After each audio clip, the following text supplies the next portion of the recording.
As you've reported, Kennedy, the executive has taken steps to tamp down on the rising political acrimony. But could it be akin to slapping a bandaid on top of a festering wound?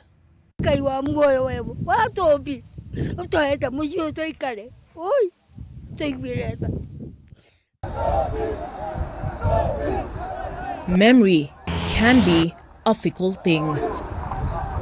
However, when one encounters a near-death experience, one would expect it would be burned into your memory.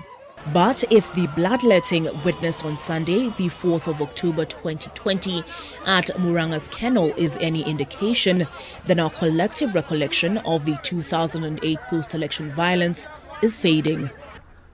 15-year-old Peter Muthu, by his sister's account, was out fetching water when he heard that Deputy President William Ruto would be in kennel. Akamwambia twende kennel, Ruto anakuja huko na anarusha watu mbele.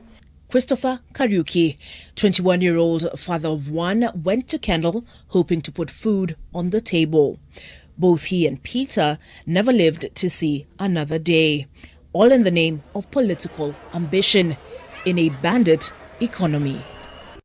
Mtoto wetu amekufa, wametoa pesa, kuna wale wamekula. Lakini hata moyo wa mtoto hawezi nunuliwa pesa. If we can lose 2 lives just because somebody is coming to a church, then something is very wrong with the nation. And just like in the aftershock of the 2008 post-election violence, President Uhuru Kenyatta and Deputy President William Ruto have a case to answer. Despite taking an oath to protect and uphold the sovereignty, integrity, and the dignity of the people of Kenya. So help me God. For all their promises, Peter Muthu and Christopher Kariuki's blood is on their heads. For every blow that was dealt, every stone that was thrown, every part that was stomped on and insult hurled, all of it was done in their names. Long and short is, Uhuru Kenyatta is just sliding towards the most dishonourable president that this country will ever have. Sunday's events, an escalation and manifestation of their divergent interests. Will you back him? Will your party back him as a candidate for the 2022 election? We have an agenda as a government that we want to complete. We're still almost 2 years away from an election. This is not the time to start campaigning. We have been forced by this, among other events, to make a painful choice between supporting our president or supporting the deputy president. Mimi nimewauliza, hata kama nyinyi mnanidharau mimi kwa sababu baba yangu hajulikani, kwa sababu nimetoka kwa nyumba ya maskini, na ile kiti wananchi hawa walinipatia ya deputy president, simuheshimu hiyo kiti basi? This is deputy president. Why is he being a focus of protests and stone throwing in Muranga? Why? The president owes the country an explanation. And the reason he cannot explain to the country is because he has just chosen to lie to his deputy for 10 years. And his deputy is saying, you're not going to ruka me the way Kibaki rukad Raila. But the hypocrisy cuts both ways. The deputy president laser-focused on advancing his 2022 political ambitions, despite his protests to the contrary, carrying on campaign rallies cloaked as development tours across the country, earning him the moniker Tanga Tanga. Unlike Raila, Ruto used the first 5 years to embed himself among the Kikuyu. And that is why, for the first time, there are Kikuyu leaders who are actually telling Uhuru Kenyatta to his face that utadu. And so it was that President Kenyatta took the political opportunity served up by the COVID-19 pandemic to shake loose his deputy's grip on Parliament and cut him down to size, giving appointed non-elected cabinet secretaries without a constituency the gall to disparage the person of the deputy president. The deputy president is a clerk. And the situation has progressively devolved from there. Kenya sio shamba ya mama ngina. From insults to mothers to calls for civil disobedience from MPs elected on the governing party's ticket. This is the time to institute civil disobedience against Huduma Number. Kazi ile tulisema tutafanya, mimi nitahakikisha nitasaidia Mheshimiwa Uhuru Kenyatta mpaka kazi amalize 2022. He has been on record saying he has no work, that he is not assigned work. You know, his work was taken over by Matiang'i.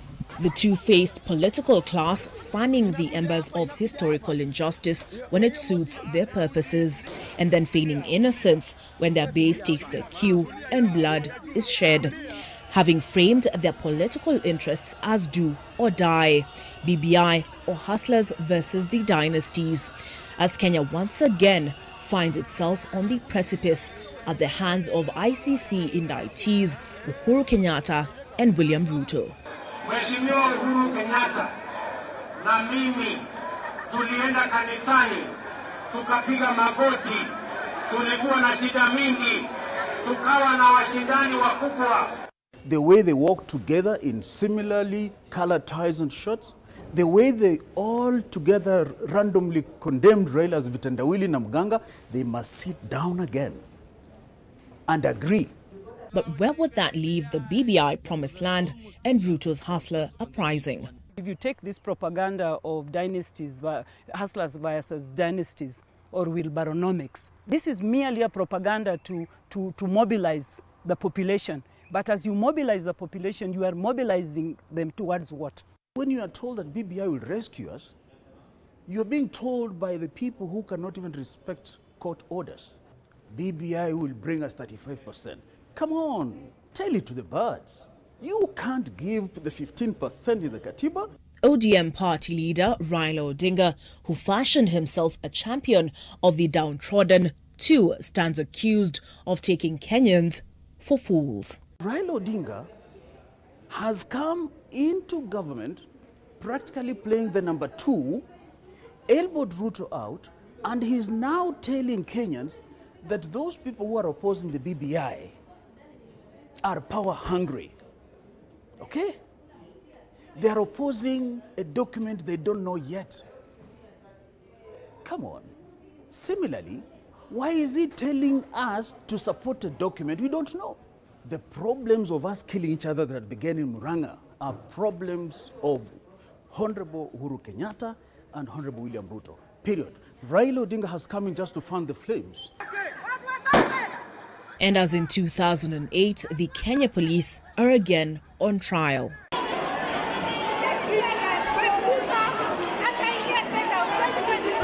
Sio ati mambo imefanyika Murang'a peke yake.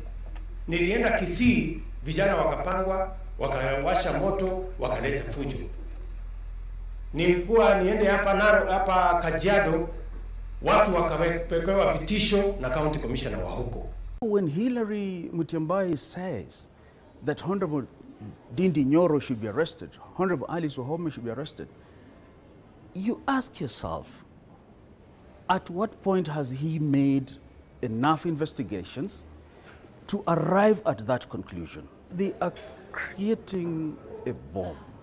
Wanatuma polisi, wanatumia matisho, wanatumia matusi, wanatumia madharau. The 2008 post-election violence, an expensive lesson in just how critical trust in the independence of institutions is. Hatutaki ulinzi wa serikali. Ulinzi ni mimi, manake mimi ndio mwananchi nayopiga kura na ninayepata tabu. Kwa hivyo vile mimi ndio napata tabu. Nyamaza. Vile mimi ndio napata tabu, mimi ndio nitalinda kura yangu. Armed forces can only control a population that is willing to be governed. A population that feels it's not willing to be governed, not even the most mighty army in the world can control.